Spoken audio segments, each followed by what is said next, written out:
95% लोग आज इसलिए डिप्रेशन का शिकार हैं। यहाँ कोई बच्चा बैठा हुआ क्लास में, सब पाषाण काल के लोग हैं सब। और ये पश्चिम के लोग चाहते नहीं कि तुम ध्यान करो, क्योंकि तुम ध्यान करोगे मन से मजबूत हो जाओगे, तुमको स्ट्रेस होगा ही नहीं। अगर मेरे अंदर सांप्रदायिकता होती तो मैं मुसलमानों से बात नहीं करता, समर्थन तो बहुत दूर की बात है। चैलेंज करते हैं, आधा घंटा करना जिस दिन शुरू कर दोगे ना, कोई नशा नहीं करोगे। नहीं, वो आपका कहने का मतलब तो यही था कि मोहम्मद साहब ने बल्ब की खोज की। अरे मैंने कहा तुम यार काम सही से करो, सिलेक्शन क्यों नहीं होगा? और नहीं होगा तो अब तुम नीचे नहीं जाओगे। 95% लोग आज इसलिए डिप्रेशन का शिकार हैं, ओवर थिंकिंग। उसकी वजह यह है कि वो वीक है ना अंदर से।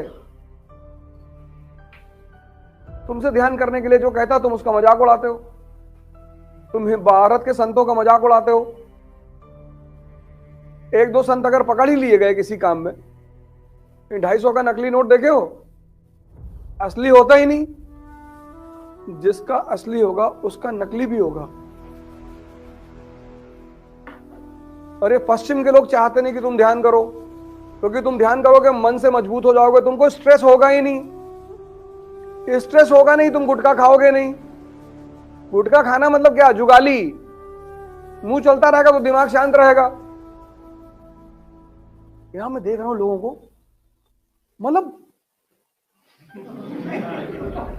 वो बनमस्का वाला सुबह 7 बजे आकर गुटखा मुंह में डाल लेता है। मैंने कहा यार तुम बेचते तो अमृत हो और खुद खाते जहर हो। अरे भैया, हम कहीं जितना कमा रहे हो ना, ये सब अस्पताल में चला जाएगा। ये गुरुदेव पे है ना 2 बनमस्का वाले, एक है उसमें वो 7 बजे,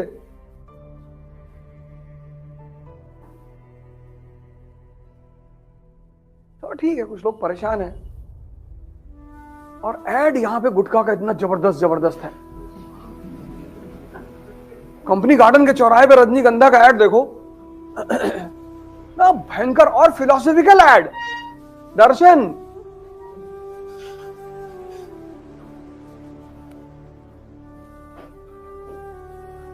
गुटखा मत खाओ, मिट्टी खा लो उठा के, फायदा करेगी, इम्यूनिटी स्ट्रांग करती है, पर गुटखा मत खाओ। प्राणायाम करो यार। स्ट्रेस हो रहा है, मैं समझ रहा हूं, तुम तैयारी कर रहे हो, पढ़ना पड़ रहा है, स्ट्रेस हो, ये तो बात मैं समझ ही रहा हूं। चाय ज्यादा मत पियो, और अगर पीते हो तो नींबू की चाय पिया करो। तुमको तो स्ट्रेस होना ही होना है, इतनी बड़ी प्रिपरेशन है, स्ट्रेस नहीं होगा। हर दिन 6-6 घंटे का मटेरियल यहां डाइजेस्ट करना है, हर दिन कम से कम न्यूज़पेपर तो हर दिन पढ़ना है ना। तो 4-5 दिन बाद मन एकदम पक जाएगा कि भैया रहने दो। तो उसको बचने का कोई तरीका तो चाहिए, वो उसका भी तो सोल्यूशन चाहिए। सोल्यूशन प्राणायाम है, भस्त्रिका। चैलेंज करते हैं, आधा घंटा करना जिस दिन शुरू कर दोगे ना, कोई नशा नहीं करोगे।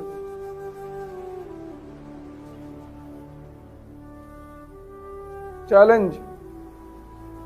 आज हमसे बहुत लोग कहते हैं कि हम सुबह 7 बजे मिलेंगे, ये वो। ये अशरफ भाई हमारे शाहरुख बैठे हैं। हाँ फैजल भाई भी थे। तुम कहाँ थे? अच्छा, हाँ 15-16 किलोमीटर डेली। आओ दौड़ा जाए यहां से औरैया तक। करोगे क्या यार? इस जीवन का करोगे क्या? आओ साइकिल लेके आगरा तक घूम के आए जे। इतनी तो शक्ति शरीर में रख लो ना, कुछ तो डेवलप कर लो जीवन में, हैं? नहीं पढ़ रहे हो, अच्छी बात है, नहीं पढ़ाई मन कर रहा है, पैदल चले जाओ आगरा तक, ताजमहल देख कर आओ। अपने मन से कहते हो जब तुम्हारा दिल कहेगा तो बताना मुझे। तो तुमसे कहता है मन नहीं लग रहा, यही तो विचार फेंक रहा है कि मौसम नहीं ठीक है, 3 दिन से धूप नहीं निकली है। अच्छा चल, ये 5 किलोमीटर बाद तुमसे कहेगा लौट के भैया पढ़ लो, हम कुछ नहीं कहेंगे तुमसे। खुद को कंट्रोल करने का सबसे प्यारा तरीका है अपने को सजा देना। और जिस दिन तुम खुद को सजा देने लगोगे, तुम्हें दुनिया में दूसरा कोई सजा नहीं देगा। राजा बन जाओगे ना। एजुकेशन का एक ही सिद्धांत है, मैं तुमको बार बार क्लास में कह चुका हूं। एजुकेशन मतलब दिमाग को जिंदा करना। तुम अपनी स्थिति से अंदाजा लगाओ कि तुम 16 साल पढ़े हैं, फिर तुम्हें कोचिंग भी करना पड़ रहा है।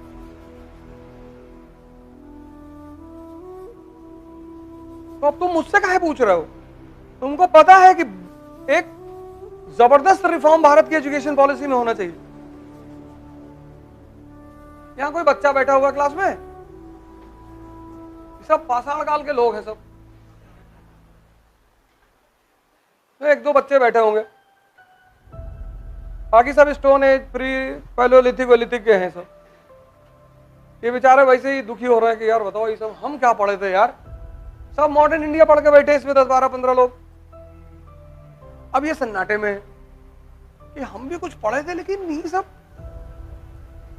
ये सब तो कहीं दिखा नहीं। लिखा था, तुम्हारी आंखें गुजर गई ऊपर से। वो किताब तुमसे चिल्ला रही थी कि भैया सुन लो भैया, अरे तुमने कहा बाद में सुनेंगे यार, अभी टाइम नहीं।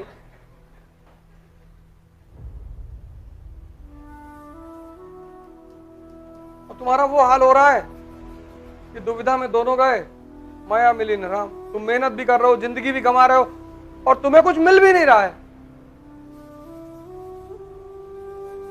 कॉम्पिटिटर हो तुम, घर से तुम्हारे 5 6 7 हजार 10 हजार रुपया आता होगा,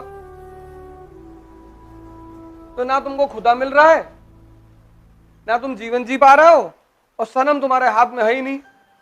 जल तो तुम बहुत रहे हो, ऐसा नहीं कि नहीं जल रहे हो, जल बहुत रहे हो, लेकिन कोयले की तरह जल रहे हो, राख बन जा रहे हो। स्कूल की एजुकेशन का मतलब क्या है? तुम्हारा दिमाग जिंदा हो जाए, तुम सोचने लगो, कनेक्ट करने लगो। ना तुम कनेक्ट करना सीख पाए, ना तुम सोचना सीख पाए, तो उस एजुकेशन का फायदा ही क्या था? और डर तुम अलग से गए, जातिवादी हो गए, ब्राह्मणों भारत छोड़ो, कल एक रैली निकली थी, लेकिन जहां तुम्हारा फायदा होता है वहां तुम सब भूल जाते हो।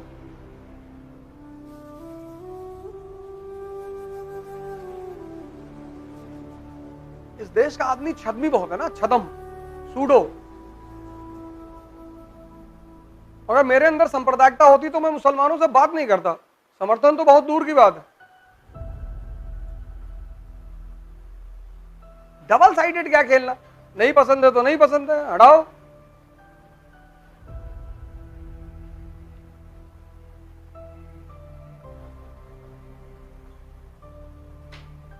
धर्म में, किसी धर्म में कोई कमी है ही नहीं। मैं तो 1000 बार, आज एक मुझे गुप्ता जी मोती झील में 2-3 लोग मिल गए हैं, दोस्ती हो गई, कानपुर के सम्मानित लोगों में से। आपने जो वो कहा था वीडियो में, इस्लाम लैंप लेकर आया, तो मोहम्मद साहब ने बल्ब की खोज की। अरे मैंने कहा गुप्ता जी कैसी बातें उल्टी सीधी कर रहे हो। नहीं, वो आपका कहने का मतलब तो यही था कि मोहम्मद साहब ने बल्ब की खोज की। अरे मैंने कहा गुप्ता जी डॉक्टर हैं,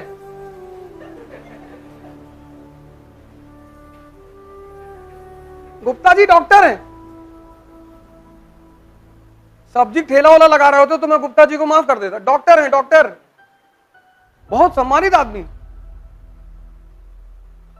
और बहुत विचारक, दर्शन के, और क्या डिस्कशन करते हैं वो, ज्ञानी आदमी। आपने कहा अरे नहीं, हमारा कहने का मतलब ये नहीं था, मेरा कहने का मतलब सामंतवादी अंधेरा। यूपी में, बिहार में सामंतवाद ही तो है।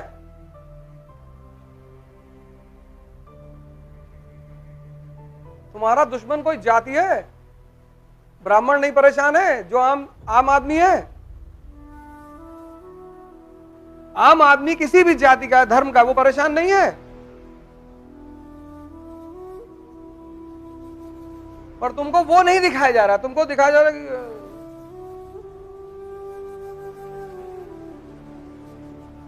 क्योंकि जब तक तुम टूटे रहोगे,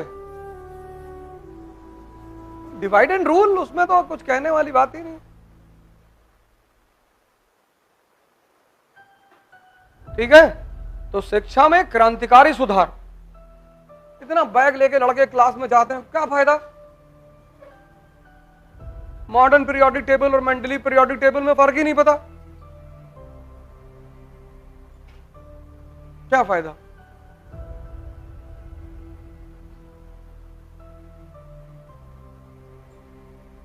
एजुकेशन मतलब E is equal to E। Education यानी एनलाइटनमेंट। एनलाइटनमेंट यानी आपको दो चीजें आ गई स्कूल खत्म होने के बाद, एक कनेक्ट करना आ गया,